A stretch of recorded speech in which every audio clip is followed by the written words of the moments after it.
En la clase de hoy les voy a hablar sobre el tercer subtema, es representaciones del espacio geográfico. Este subtema nos habla de cómo podemos representar al espacio. Aquí la pregunta clave es, ¿cómo se representa el espacio geográfico? Y la respuesta sería por medio de lugares, medios, paisajes, regiones y territorios.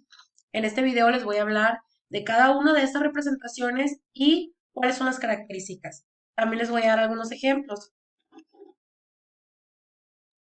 El primero es el lugar. ¿Qué son los lugares o qué es un lugar? Un lugar es un sitio o un espacio físico que se puede localizar en el espacio geográfico y que tiene ciertas características. Es cualquier sitio donde tú puedas ir, como por ejemplo al cine, al parque, a la escuela, a la calle, a tu casa, a la iglesia, cualquier sitio, cualquier espacio físico que se pueda ver y tú puedas asistir, ¿no? Y obviamente se puede localizar fácilmente en los croquis y en los planos. Los siguientes son los paisajes. Existen dos tipos de paisajes, paisaje natural y paisaje social. Si les digo paisaje natural, me imagino que se les viene a la mente lo que tiene que ver con la naturaleza. Y si les digo paisaje social, se les viene a la mente lo que tiene que ver con la sociedad. Pues vamos bien.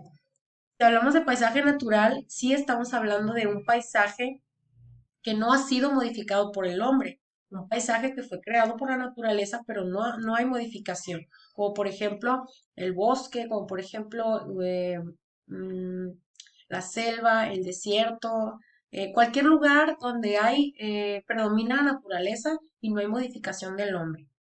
Y un paisaje social, por el contrario, sería cualquier lugar donde el hombre ya intervino, donde el hombre ya hizo sus modificaciones. Recuerden que el ser humano tiene que ver y actuamos a veces de formas negativas, no nada más de formas positivas.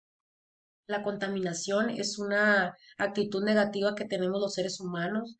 La tala inmoderada de árboles también es una actitud negativa que tenemos en el medio ambiente. Y todas estas tienen que ver con los cambios que nosotros mismos generamos en el espacio geográfico. Pero en este caso hablaríamos de un paisaje social como una ciudad, por ejemplo. ¿Por qué? Porque una ciudad ya fue modificada por el hombre. Hubo construcciones, hubo edificios, se crearon caminos, se crearon casas, se crearon negocios. Hay personas también, más personas habitando, hay colonias, etcétera, ¿no? El siguiente es el territorio. Un territorio viene siendo una extensión de tierra que se limita por una división política. ¿Qué es la división política? Es la línea que divide o que nos marca hasta dónde llega un lugar, dónde se separa un lugar de otro. Como por ejemplo aquí podemos observar el mapa de Sinaloa. Sinaloa es un territorio, pero dentro del territorio de Sinaloa encontramos municipios también divididos por la división política. Entonces, estos también son territorios pequeños. Abajo podemos ver el mapa de la República Mexicana. La República Mexicana sería otro territorio y dentro del territorio encontramos más territorios, más pequeños, como los estados, ¿no? Y también divididos por la línea de división política. Y en este ejemplo podemos ver el mapa del mundo, el planisferio. Aquí también hay territorios, como por ejemplo los continentes pueden ser territorios y los países también son territorios, porque están divididos por la división política. El siguiente es la región. ¿Qué son las regiones? Las regiones son territorios que comparten ciertas características.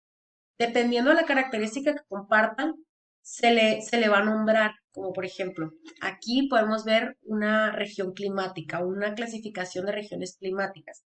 ¿Qué creen ustedes que comparta una región climática? ¿Qué característica? Pues los climas, ¿no?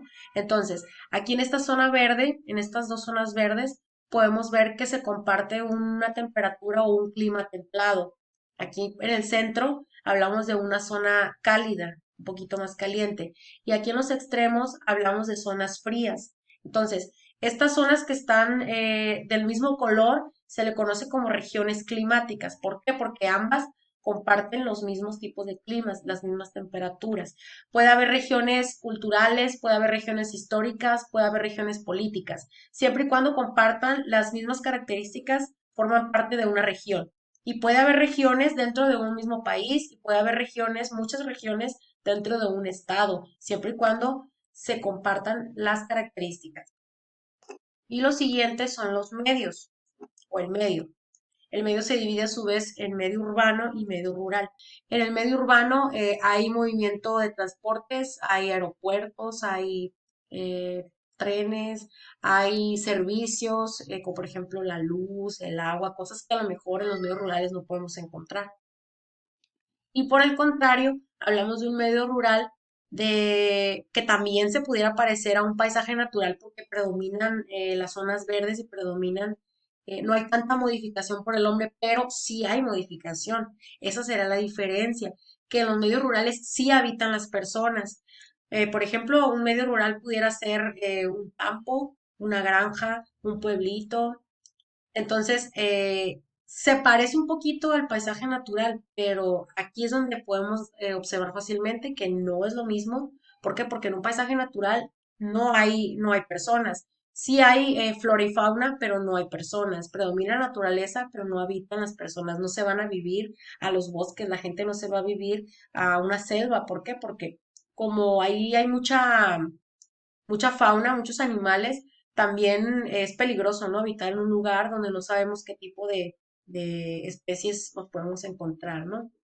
Y en un medio rural ya está adaptado para habitarse. En un medio rural, poco a poco se fue adaptando, se fueron haciendo casas, se fueron haciendo calles.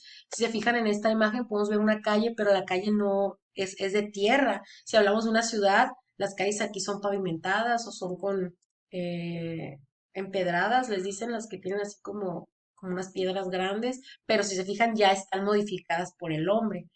Otra cosa que aquí también predomina en un medio rural son las actividades económicas, como la ganadería, la pesca, la agricultura. Esta es una característica que comparte el medio rural. En un medio urbano también se realizan actividades económicas, pero no actividades económicas primarias. Las primarias son las que les mencioné. Y en el medio urbano se pudieran realizar actividades económicas secundarias o terciarias, como el turismo y otras más, ¿no? Que también las vamos a ver más adelante. Bueno, esos serían pues los 5 tipos de representación del espacio geográfico.